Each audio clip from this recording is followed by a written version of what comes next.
In March 1944, at an Allied logistics base in southern England codenamed Hub, the smell of paper overpowered motor oil and dust. Sergeant Maggie Sterling's desk looked like a battlefield after a blizzard, except this blizzard was made of forms, carbon paper, stamps, and the endless travel and transit documents that waited for signatures, routing marks, and filing.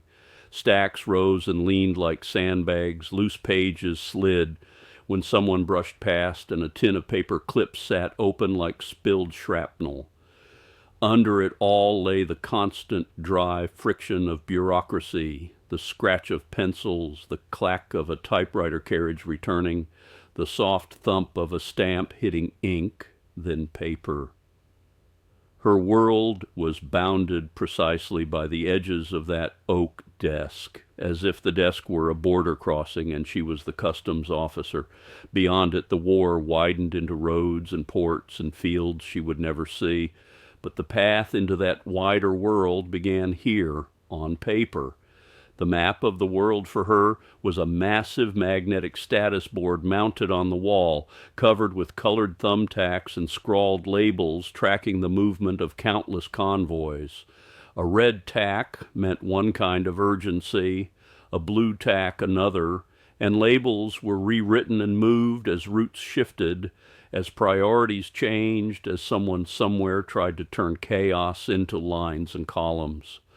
Her weapon was a small rubber stamp that read, "Verified," and she kept the ink pad close because the quickest hesitation was the kind that multiplied. Her battlefield was the dense grid of boxes and lines on every sheet, where a stray mark could turn momentum into delay. The khaki uniform of the U.S. Army's Women's Army Corps granted her the legitimacy to work here, and just as precisely circumscribed her authority. It gave her a chair, a desk, and a defined role in the machinery. It did not give her permission to ask why the machine demanded what it demanded. She verified, she did not question. An order urgently rerouting armored reinforcements from the Normandy beachhead to the St. Lo sector, and a request for an additional 10 gallons of coffee for a rear area club arrived before her as the same kind of object, a test of formatting compliance. Was the unit designation entered in the correct field? Did the commander's signature match the specimen card on file? Was the urgency code printed in the mandated font and color? Were attachment page numbers consecutive? The regulations manual listed 17 major categories of formatting rules and hundreds of finer provisions, enough to make a person believe the war could be won by correct paperwork alone. Her job was to ensure that these papers were correct before they entered the circulation system. To her, correctness was not a matter of meaning, but of fit. The right information in the right box, the right ink, the right stamp, the right sequence. Whether the content of an order was wise, whether a unit actually existed, whether tanks could truly arrive on time, whether men could hold the line long enough for the ink to matter, those were not things she, a sergeant clerk, should care about or was permitted to care about. Permission was both armor and cage. It kept her safe from questions that could not be answered at her rank, and it also forced her to watch consequences without touching them. The real torture was not the weight of the work, but the helplessness of watching consequences unfold while being unable to intervene. She began to notice a recurring pattern that made her restless with irritation. A document stamped, "Highest Priority Medical Evacuation," could be held by Captain Fillmore at the next desk for 3 full hours because a vehicle model code had been written in the wrong column, or because the authorized strength number for accompanying medics was missing a parenthetical mark. The ink, the boxes, the tiny mistakes made by tired hands became a gate. Captain Fillmore was not cruel, he was meticulous, and meticulousness under pressure could become its own kind of violence. She could hear the engines of convoys outside idling as they waited to depart. a sound like a dull, steady sigh. Once she saw a young lieutenant with a blood-seeping bandage around his forehead, leaning on a cane against the command post wall, waiting for approval to move severely wounded men. His document had been returned for revision because the destination hospital code had not been entered under the newly issued 4-digit system. There was no anger on his face, only an exhausted blankness. When Maggie brought her stamp down, rejected, format non-compliant, clause C7, her knuckles whitened. She could feel, in the small strain of her hand, the strain of the whole machine. The rules were being followed. That did not mean the right thing was happening quickly enough. The system was running, the chain had not snapped, yet something vital was draining away inside the maze of formatting, slowly, properly, by the book. Maggie began to understand that a process could be flawless and still be cruel, simply because it demanded precision from people who were already depleted. That helplessness bred a private resistance. Maggie began to record in a small notebook with personal log printed on its cover. What she wrote contained no military secrets, only process data. 101st Airborne Division Supply Request, Form T-14. Delay cause, signature block written in blue ink, black required. Processing delay, 2 hours, 15 minutes. 10th Armored Regiment, Company B movement order. Delay cause, attachment vehicle list, not double stapled as required. Processing delay, 1 hour, 40 minutes. Medical convoy M47 priority passage request, delay cause, urgency level red, not circled in the exact center of the format box. Verifier deemed the mark unclear. Processing delay, 3 hours, 50 minutes. In the remarks column, she added in tiny letters what she observed. Driver fell asleep in the cab. Radio called 3 times. Heavy rain, corner of the document pouch soaked. Verifier demanded full rewrite. She did not write these notes for drama. She wrote them because they were true, and because truth, written down, was a kind of leverage. The notebook's columns were narrow, and her handwriting grew smaller as if she could compress the delays by shrinking the words. But the numbers did not shrink. They accumulated, entry by entry, until they formed an argument she could not speak aloud. These cold figures and brief scenes assembled a picture that routine usually hid. This vast, precise, theoretically flawless war machine had a weakest link that was not enemy fire, but the narrow, jagged, clerical canyon an intent had to traverse before it became an instruction the system recognized. Sometimes she would stop her typing, lift her eyes past the stacks of folders, and stare into the command post hall. It was like a revolving door that never stopped turning. Officers of different services and nations moved in and out, their faces a blend of urgency and irritation, and a long line always formed at the verification window. The officers assigned to verification, like Captain Fillmore, meticulous and slow, had to keep switching between thick volumes, frontline unit movement regulations, logistics supply verification manual, and the Allied Joint Operations Document Format Compendium, among others. They flipped and compared and checked until their fingers were stained with dust from the paper.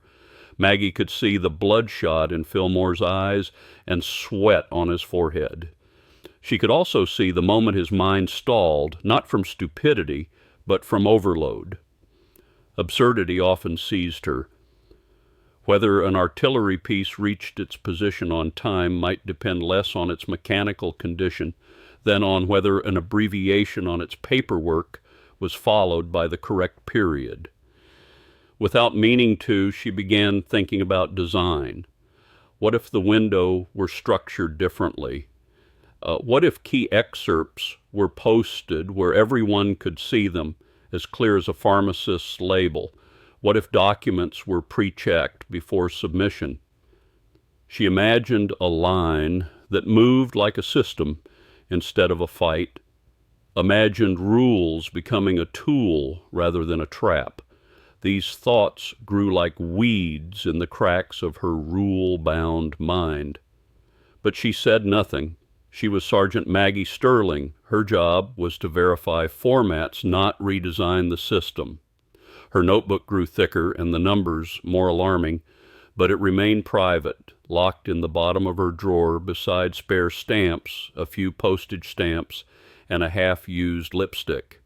The machine kept roaring forward inefficiently, like a vast set of gears, slightly out of alignment, and never shut down for repair, racing toward the day everyone knew was coming, D-Day, and pushing more men, more vehicles, more supplies, and the accompanying exponential growth of paperwork into an already creaking hub.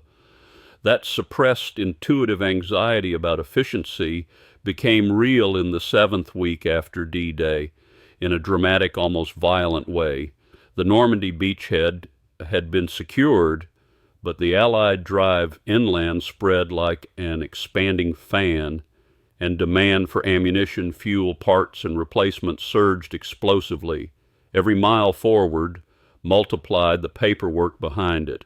All of it had to pass through Hub's document checks before it could receive road priority status, railcar allocations, or warehouse release permissions. The war moved on engines and steel, but also on signatures and codes. The pressure first showed on the glass of the verification window. Behind it, Captain Fillmore's forehead pressed to the cold pane, his eyes unfocused, the pile of documents nearly high enough to block his view. His hands moved constantly, not in the efficient rhythm of a practice clerk, but in the jittery sequence of someone trying to keep too many small disasters from becoming one large one. The line of officers ran from the window and snaked all the way out to the sandbagged position beyond the command post. People no longer waited quietly. Conversation became argument, and argument became shouting. My tank battalion is still eating dust on the road because of some damned form. Casualties. I've got casualties who need immediate evacuation. Move. My orders came straight from Army Group headquarters. Maggie stood from her relatively quiet corner and looked out. The command post was no longer an office. It had become a pressure cooker of emotion. Every officer jammed at the window represented some scorched point on the front, and the papers they waved were the only key that could ease it. But now the locksmith himself was locked in place, pinned by the very rule books meant to empower him. She watched Captain Fillmore try to speak to 3 men at once, his fingers stabbing in panic between 3 different manuals, and he could not produce a single coherent sentence. The rules were in the books, but the books were now part of the problem. A coffee mug tipped and shattered on the floor. Brown liquid spread quickly, soaking several dropped documents and drawing furious curses. Someone reached down to snatch a packet from the puddle and smeared ink across the signature block. Another officer shouted that the damage meant rejection, and someone else shouted back that rejection no longer mattered because nothing was moving anyway. The air filled with sweat, old paper, and a cold, rising panic. The system was not collapsing under enemy air raids. It was collapsing under the clog of its own complexity. Valid orders and invalid orders together sank into the same swamp of noise. Then paralysis struck, not a mechanical breakdown, a total procedural blockage. The window stopped calling numbers. No one could successfully submit anything. In the absence of motion, the line did what crowds do when they lose a shared rule. It pressed forward, argued about fairness, tried to negotiate by volume. The verifiers, trained to fear mistakes more than delays, stiffened into caution. Caution became hesitation. Hesitation became silence, and silence turned the room into a held breath. Inside the command post, the base commander, Colonel Hardwick, shoved open the door to his inner office. He was in his 50s, gray-haired, his face carved with deep grooves from long deprivation of sleep. The scene stopped him. His subordinates were arguing, officers were roaring, vital documents lay scattered like trash. There was no gunfire, but this was a battlefield, and his unit was failing in front of him. He opened his mouth as if to bark an order, then instead dragged a hand hard over his face. He knew shouting would not correct formatting errors, and it would not speed verification by even a fraction of a second. He needed a miracle, or something close enough to one to keep the war that depended on his base from choking. In the center of that loud, hopeless chaos, Sergeant Maggie Sterling felt an odd calm. The images that had tormented her for nights, spilled coffee, soaked papers, the lieutenant's blank exhaustion, the cold delay metrics in her notebook, snapped together into a clear hum. This was not outside her authority. It was within it. It was the one thing she could do. She did not go to the shouting officers. She did not try to soothe anyone. She turned, crouched, opened her locked drawer, and took out the thick personal log. Then she went to the typewriter, fed in a fresh sheet of military report paper, and set her fingers on the keys. They were unusually steady. She began to type, not to copy an order, but to write an operational plan for the battlefield she was standing in. The title read, Recommendations for Optimizing Document Reception and Verification at Hub Base to Address the Current Crisis. She cut away courtesies and long introductions and went straight to the core. She wrote in the language the system respected, not emotion, not accusation, but causes, counts, and steps framed as stricter execution of existing rules rather than a challenge to authority. Part 1, Problem Diagnosis. She laid out a summary of her log data. Over the past 4 weeks, sampled analysis indicates that an average of 75% of processing delays are directly attributable to document formatting errors. For example, incorrect codes, non-compliant signatures, and improper attachments, and to unclear classification. For example, urgent medical documents mixed with routine supply requests. Then she named the hidden costs that turned error into paralysis. These conditions force verifiers to switch reference materials repeatedly. The average single switch consumes approximately 2 minutes. Cumulative loss is severe. She made it concrete. Every time Fillmore stopped to find a clause, he lost the 2 minutes of searching, and the next man in line lost the 2 minutes of waiting. Multiply that by hundreds of submissions, and the line became a wall. The machine did not break. It clogged. Part 2, Proposed Measures. She presented 3 concrete steps that could be implemented immediately. First, process sorting. Establish 3 dedicated reception windows corresponding to life priority, all medical documents and casualty evacuation, combat power priority, armor, artillery, engineers, aviation fuel, and routine movement, infantry rotation, general supply, administrative matters. Next to each window, install prominent signs listing the 3 most commonly used form numbers in that category and a key completion template. The signs were not decoration. They were meant to stop the first failure, the moment a document entered the wrong stream and forced an avoidable correction later. Second, pre-screen guidance. Place one clerk in the queue, herself or a designated person, to check for obvious formatting errors and provide correction notes before formal submission, preventing documents from being officially rejected for predictable issues and forcing a second round of waiting. The pre-screen would not debate content. It would catch defects that a verifier could not safely overlook. The wrong ink, a missing page number sequence, a code written in the wrong column, an attachment separated from its packet. The goal was not to improve officers. The goal was to keep the same errors from being paid for twice. Third, status visualization. Set up a simple status board that publicly displayed the current processing point by category and time received. Life priority window, processing items received before 9:30 a.m. Combat power priority, processing 4th Armored Brigade, Company B. Routine movement, processing 810 intake. The board would do two things at once. It would reduce repeated inquiries that pulled verifiers away from the desk, and it would give those waiting a rational estimate that could keep nerves from boiling into another argument. In the last and most important section, she made herself explicit. All measures in this recommendation are strictly limited to the optimization of administrative procedures and document processing efficiency. They do not involve and do not attempt to influence any tactical decision-making, command authority, or judgment regarding the substantive content of orders. The sole purpose is to ensure that orders signed by authorized commanders can complete format verification and registration in the most efficient manner and in full compliance with existing regulations so that they may be executed. She took the sheet, still warm from the typewriter, and the logbook open to its data summary, and threaded through the edge of the crowd.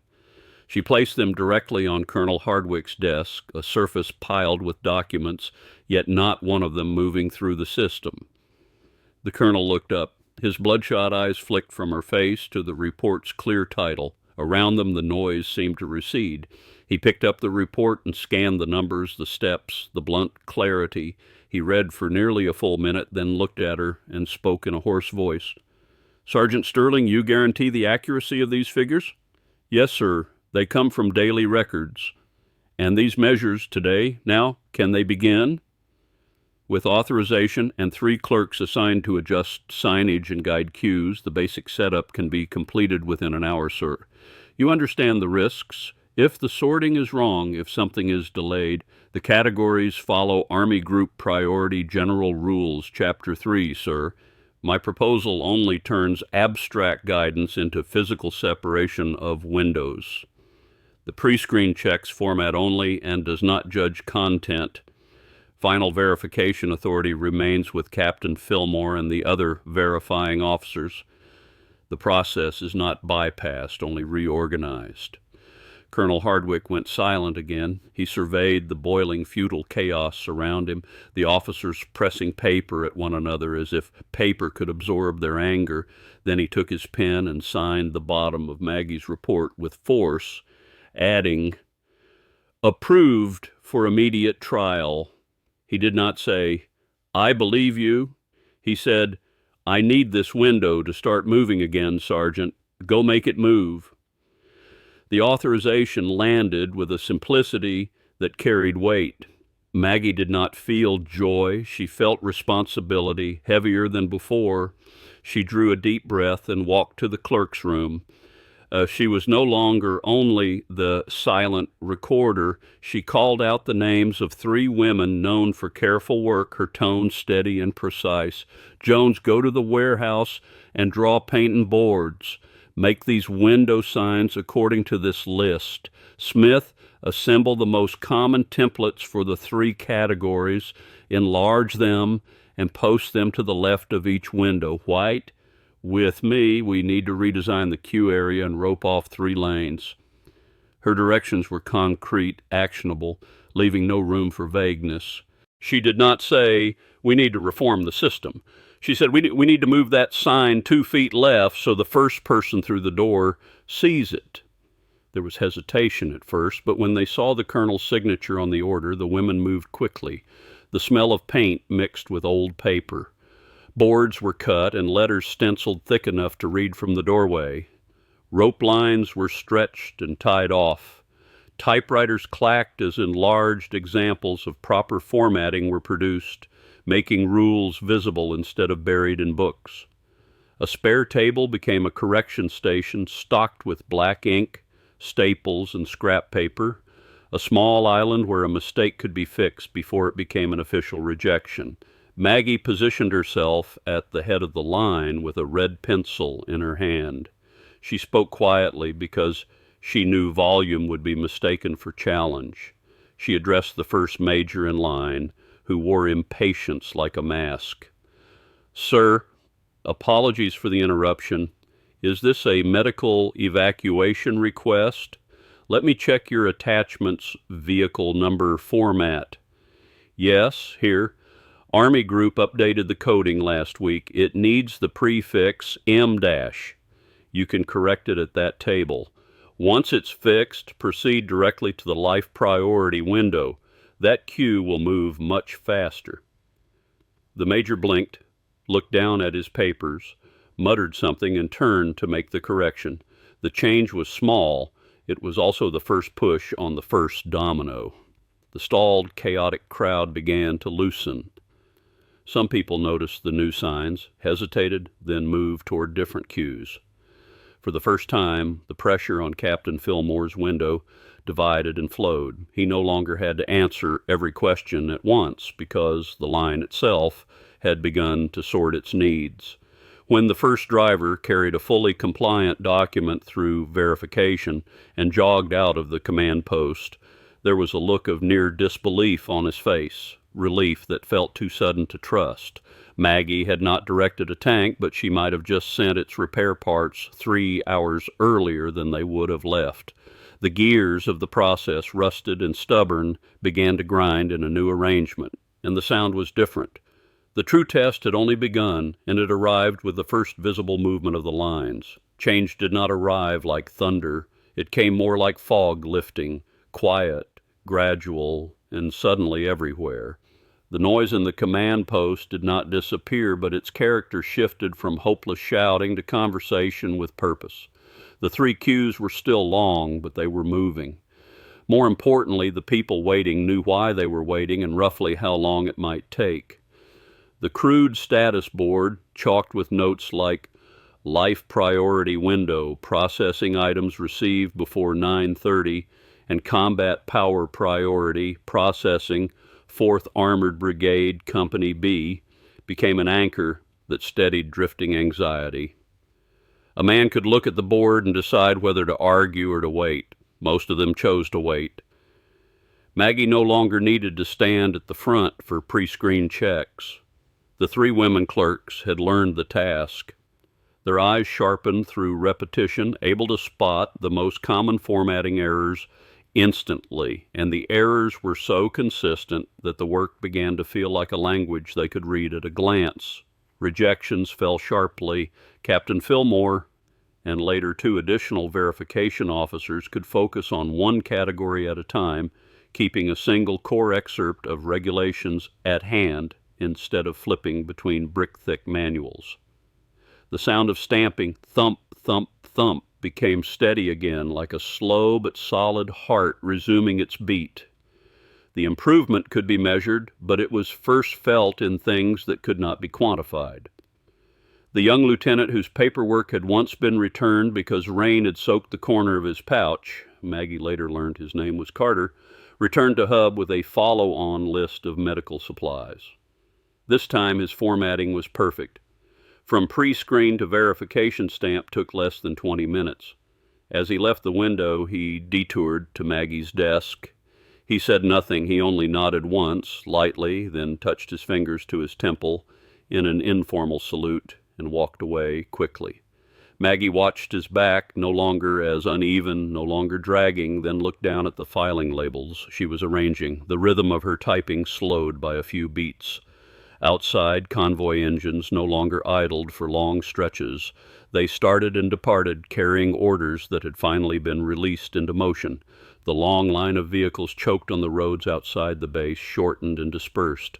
A new rhythm, tight, disciplined, and orderly, replaced the paralysis and the roar. The system did not become graceful. It became functional. And in war, functional was a kind of mercy. Colonel Hardwick summoned Maggie again a week later. His office had regained a kind of order. Documents still piled on his desk, but they were work, not disaster. He told her to sit while he stood at the window, looking out over a yard that was busy and, crucially, moving.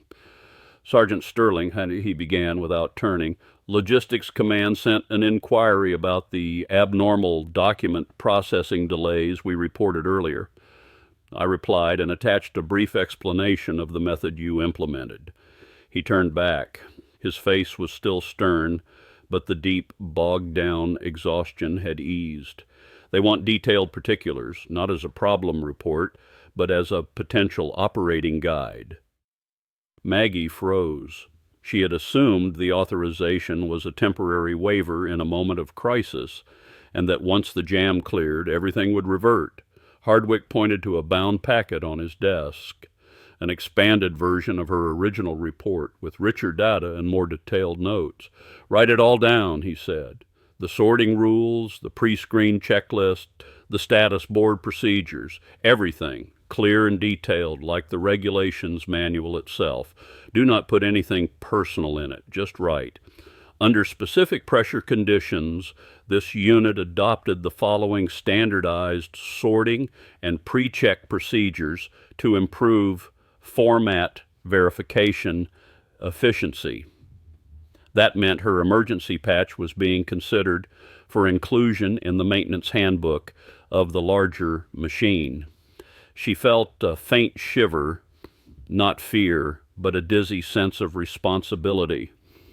"Yes, sir, I will prepare a complete draft standard operating procedure, an SOP. "Good." Hardwick paused. "I've received feedback from frontline units and from our own transport elements. They didn't say thank you, but their reports mention reduced receipt delay rate and improved vehicle turnaround time. Army Group Headquarters has people as sharp as foxes. They can smell where a gear has been oiled differently."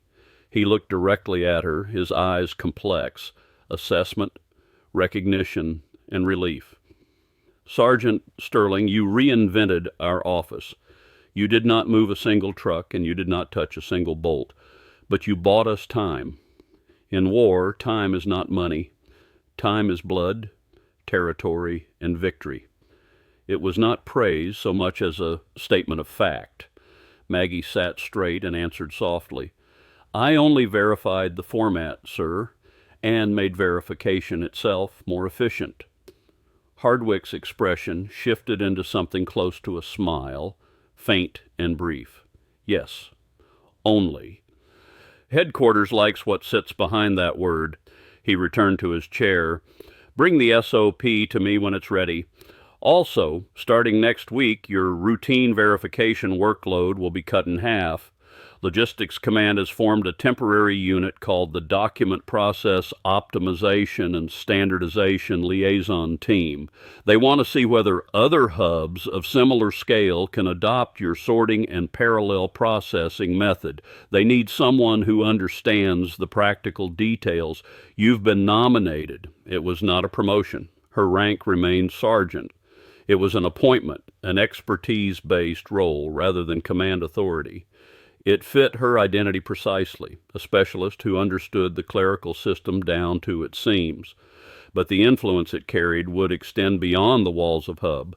When she left the colonel's office, the corridor was still crowded, still busy, but the air moved. She saw Captain Fillmore behind the window, and for once he even had time to lift his cup and take a sip of water. The system had not become perfect. It remained heavy, rigid, and full of maddening boxes to check. But it worked better now because someone had noticed how the boxes themselves jammed together and had carefully adjusted their angles. Writing the SOP took Maggie 10 full days. She wrote with extreme caution, citing the highest existing regulations at every step so her innovation would read like the most efficient execution of rules already in force. She turned instinct into numbered steps. She laid out lane definitions and the criteria for directing a document without debate. She wrote a pre-screen checklist that could be trained by repetition: ink color, signature match, page sequence, attachment integrity, urgency mark placement. She described how to maintain the status board, when to update it, and how to keep it honest enough that the line would trust it. When the thick packet, complete with flow diagrams and checklists, was sent to Logistics Command, it was no longer a suggestion, it was a tool. Requests for copies came quickly, first from another node and then another. As a consultant, Maggie answered questions by encrypted cable and telephone: where to draw category boundaries, how to train pre-screen staff, how to handle edge cases without turning the pre-screen into another verification desk. Her name did not appear in any signature block, but it began to circulate in internal memoranda as shorthand, the Sterling procedure, or that three-window method. The war continued, cruel and distant, its thunder rolling beyond her horizon. Maggie's world remained paper, typewriters, stamps, and endless clauses about formatting, but something had changed in the shape of her helplessness. She still sometimes opened the personal log and looked at the earliest entries, those lines written in frustration. The concrete defeats that had once made her feel powerless, spilled coffee, soaked documents, waiting sighs, had become unspoken footnotes beneath the cold, effective SOP. She had proven that confronting a process avalanche required the same observation, analysis, and systemic problem-solving as confronting a real avalanche. The blitz that broke a defensive line won headlines. The silent revolution that broke a bottleneck ensured that the units winning the headlines had ammunition in their hands, fuel behind them, and evacuation routes for the wounded. On her last day at Hub, the Normandy campaign was nearing its end, and a new logistics center had been established closer to the front. Maggie was reassigned to the new permanent office of the Document Process Optimization Group. She packed her belongings, the verified stamp, several regulation manuals worn frayed at the corners, the thick logbook, and an appointment letter in a simple frame. Outside the window, the last major convoy departing Hub rolled away in a cloud of dust. The supplies on those trucks almost certainly corresponded to paperwork that had passed, in one form or another, through the process she had helped reshape. She had not invented a new weapon. She had not planned an assault route. She had only made information, the most invisible and most vital supply in an army, move a little faster. She switched off the desk lamp. The room darkened. Only the distant signal light on the control tower blinked in the deepening dusk, steady and regular, like a terse Morse code message continuing to transmit news of order and flow.